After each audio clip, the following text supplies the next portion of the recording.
Малое и среднее предпринимательство. Число банков-участников по льготному кредитованию бизнеса может быть увеличено. Накануне выпускники 9 классов сдали ОГЭ. В Алдане экзамены писали более 1000 школьников. Дачный маршрут в Ленске начал работу популярный в это время года автобус.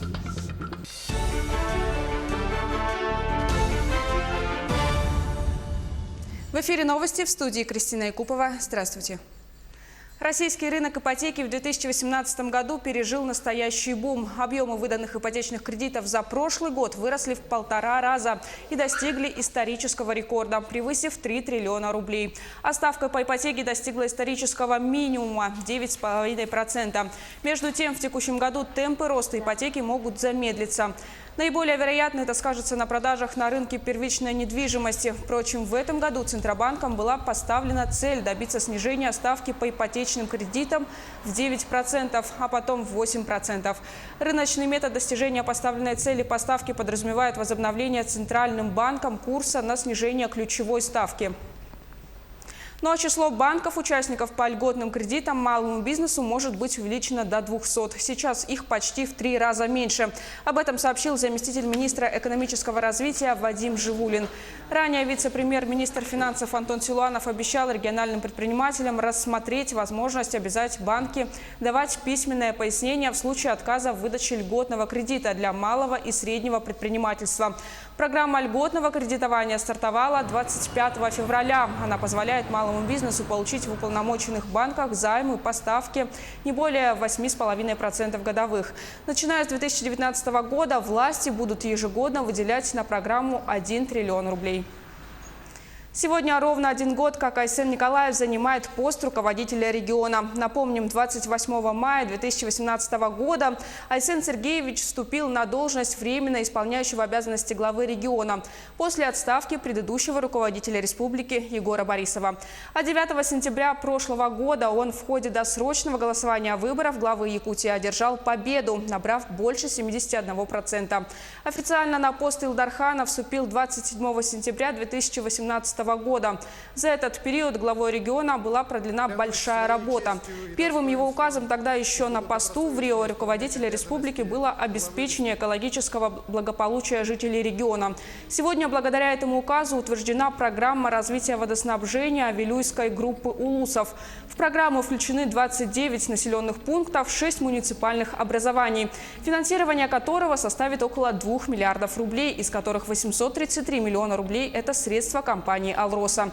Сейчас идет согласование данной программы, проект которого должен быть утвержден уже в конце этого месяца. Также вопрос экологического благополучия населения вошел в стратегическую задачу развития региона.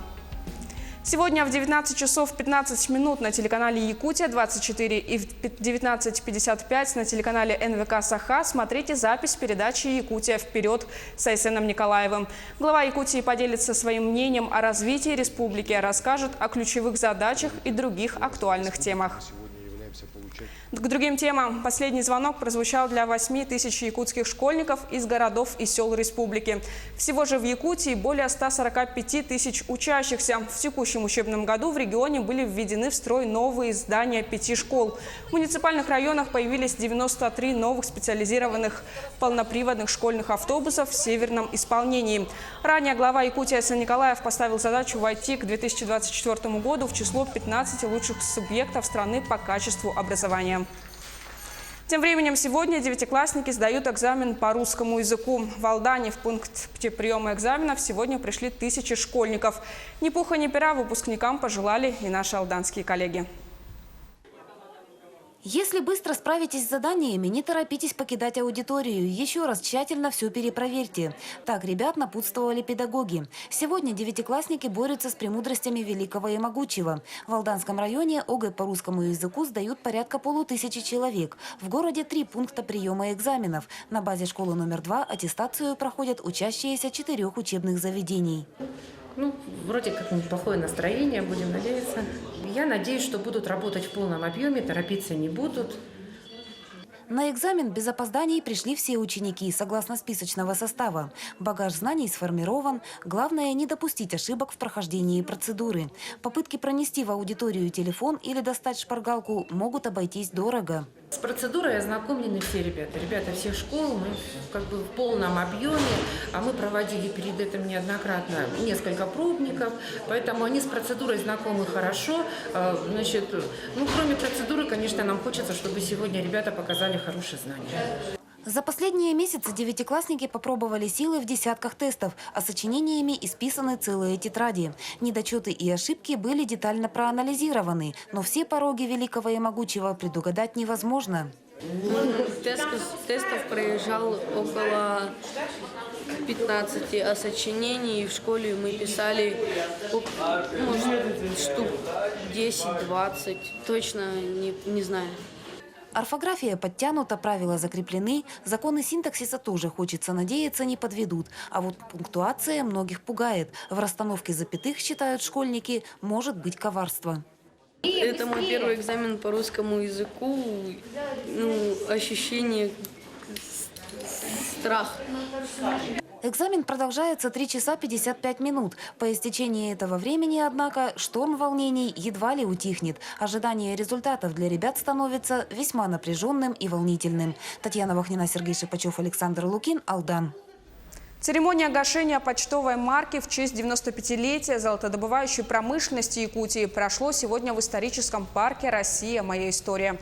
Почтовую марку с изображением золотых самородков Якутии изготовили специально для этого мероприятия, как и штемпель, которым торжественно погасили карточку. Было принято решение изготовить маркированную открытку с литерой «Б».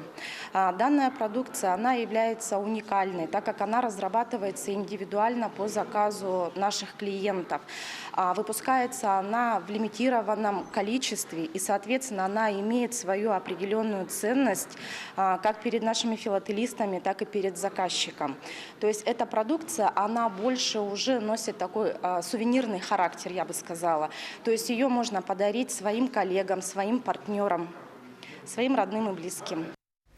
Универсальный спортивный зал с плавательным бассейном появится в поселке Нижний Бестях. На строительство объекта уйдет более 700 миллионов рублей. Сейчас на месте возведения спортивного объекта находится наш корреспондент Евгений Тайтонов. Женя, здравствуй. Когда жители Нижнего Бестяха смогут посещать новый спортивный центр? Здравствуй, Кристина. Строительство спортивного объекта планируют закончить к 4-му кварталу 2020 года.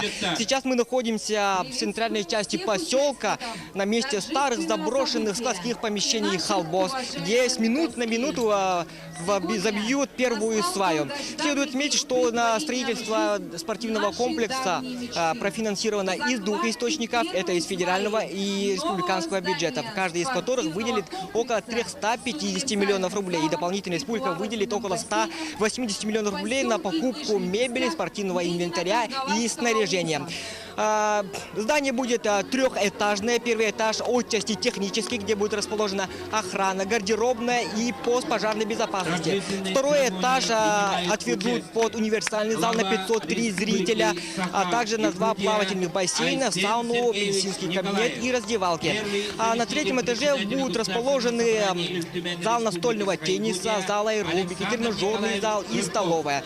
И хочу отметить о том, что это исторический момент не только для жителей поселка, но и для всего района, так как это первый такой крупный спортивный объект в Легино-Каланградском районе. И давайте послушаем, что по этому поводу сказал мастер спорта Якутии, житель поселка Нижний Бестях Владимир Лапсонов.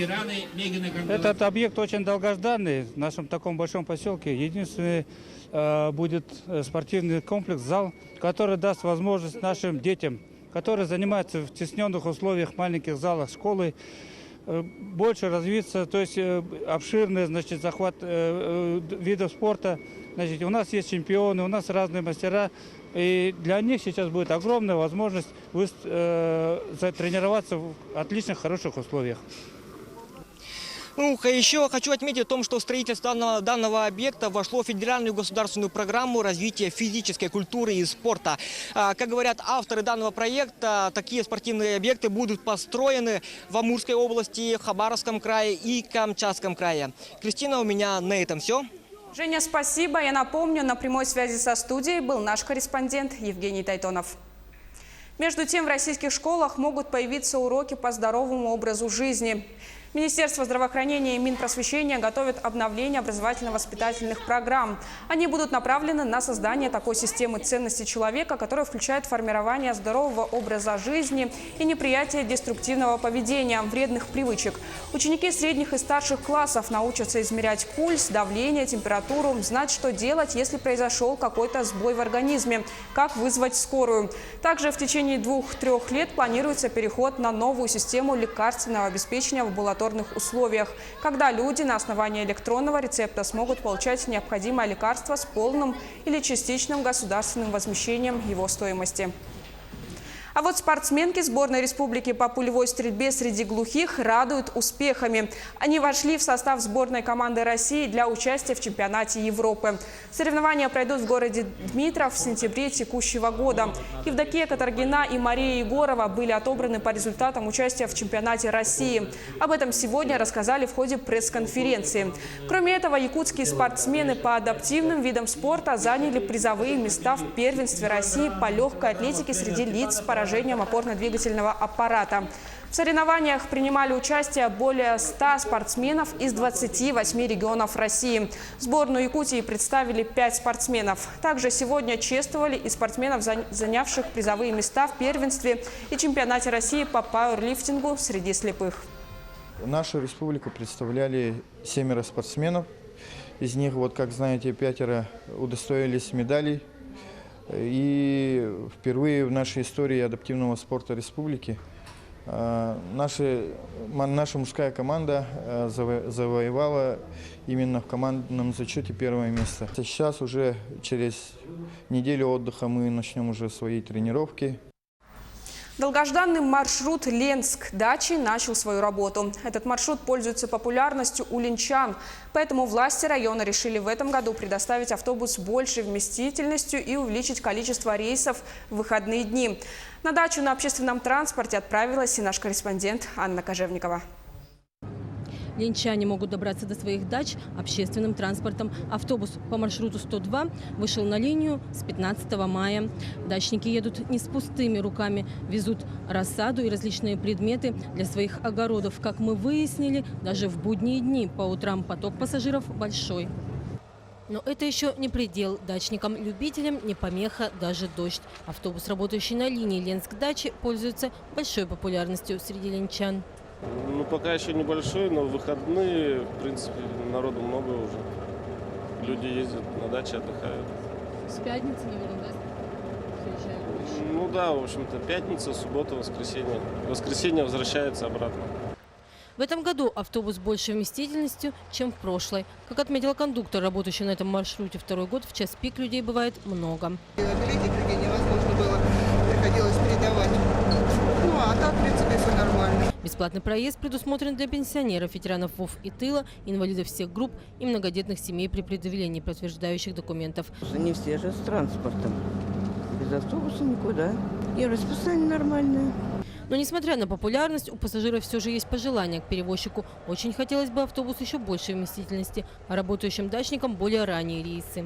Или пустили второй автобус дополнительно, или намного больше по вместимости, потому что увеличивается поток людей, которые выезжают на дачи, детей много выезжает.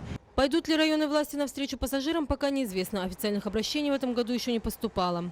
В прошлом году, скажем так, жители, которые передвигались на этих маршрутах, то есть обратились в адрес главы района о том, что необходимо дополнить определенные остановки, да, то есть увеличить, скажем так, вот количество остановок. И дополнительно ввели мы 1 рейс в выходной день. Увеличение количества остановок и продление маршрута до самых дальних дачных участков порадовало ленчан. Сделали дальше, конечно, он проезжает, а то далеко там дача еще далеко, и старые люди с сумками там идут. Сейчас очень хорошо сделали, да. На карьер заезжает, тоже удобно сделали. Власти района уже 3-й год подряд выставляют на линию Ленск-Дача муниципальный автобус и постоянно усовершенствуют работу перевозчика по этому маршруту.